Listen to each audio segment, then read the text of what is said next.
معنا إن شاء الله النهاردة عربية مرسيدس سي 180 كومبريسور موديل 2011، عدادها 204 ألف كيلو.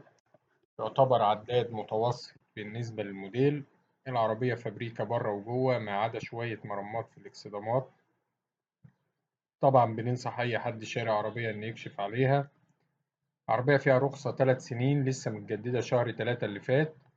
لسه عامل لها سنة ال10,000 كيلو الشهر اللي فات. العربية مغيرة 2 فرد كاوتش جداد، مش محتاجة أي مصروف. السعر إن شاء الله المطلوب 1,100,000 جنيه. معانا هتكون في مدينة 6 أكتوبر محافظة الجيزة.